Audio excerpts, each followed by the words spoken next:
আসসালামু আলাইকুম everyone. Daily ব্লগের পক্ষ থেকে সবাইকে জানাচ্ছি আন্তরিকভাবে শুভেচ্ছা ও স্বাগতম। আজকে আরেকটি মজাদার রেসিপি নিয়ে তোমাদের মাঝে হাজির হলাম। ঝটপট তোমরা এই রেসিপিটি বাসায় তৈরি করে খেতে পারো। ঘরে থাকা সামান্য কিছু উপকরণ দিয়ে তোমরা এই রেসিপিটা বানিয়ে নিতে পারো। যারা যারা আমার ভিডিওটি দেখছো, ভিডিওতে একটা লাইক করে দিও, চ্যানেলটিকে সাবস্ক্রাইব করে দিয়ে পাশে থাকা বেল আইকনটিও ক্লিক করে দিও, যেন আমার ভিডিও সবার আগে তোমরা দেখতে পারো। এখানে আমি বড় সাইজের দুটো আলু নিয়ে নিয়েছি। আলুগুলো এখন আমি কেটে খোসা ছাড়িয়ে নেব।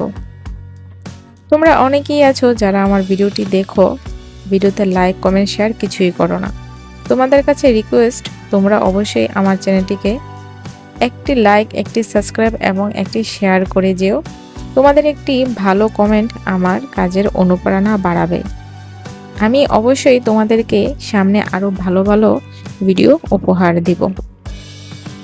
তারপর আমি এখানে খোসাগুলো ছাড়িয়ে আমি আলুগুলো গ্রেট করে ভালোভাবে ধুয়ে আমি একটি বোলে নিয়ে নিয়েছি।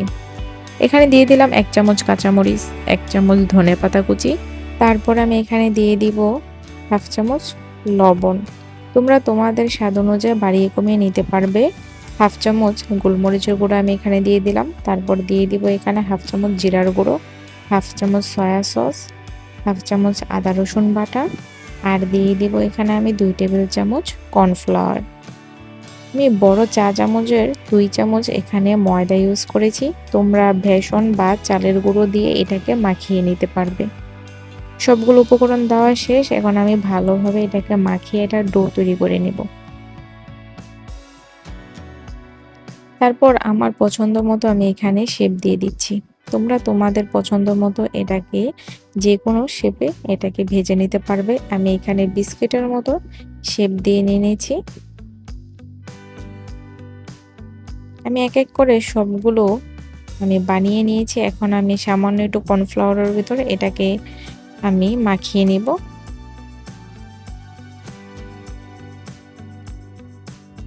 আমি এক এক করে সবগুলো বিস্কিট আমি এখানে মাখিয়ে নিয়েছি। তারপর আমি এখানে চলে যাব ভাজার জন্য। এখানে আমি ফ্রাই প্যানে সামান্য কিছু তেল দিয়ে দিলাম। তারপর আমি এক এক করে সবগুলো বড়া আমি ভেজে নেব। অবশ্যই এটাকে লো আঁচে ভাজতে হবে, না হয় এটা উপর দিয়ে লাল হয়ে যাবে কিন্তু ভিতরে কাঁচা থাকবে। আমি অল্প আঁচে এটাকে সুন্দরভাবে ব্রাউন করে ভেজে নিচ্ছি। এক সাইড আমার হয়ে গিয়েছে, এখন আমি অন্য সাইড ভেজে নেব।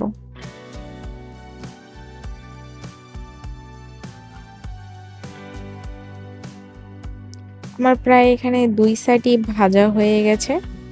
একদম সুন্দর একটি ব্রাউন কালার চলে আসছে। এখন আমি উঠিয়ে নিব। ঠান্ডা করে পরিবেশন করে নিলাম মজাদার একটি আলুর রেসিপি। এটা খেতে ভীষণ মজা ছিল। এটা উপরে ছিল ক্রাঞ্চি ভাব আর ভিতরে ছিল খুব নরম তুলতুলে।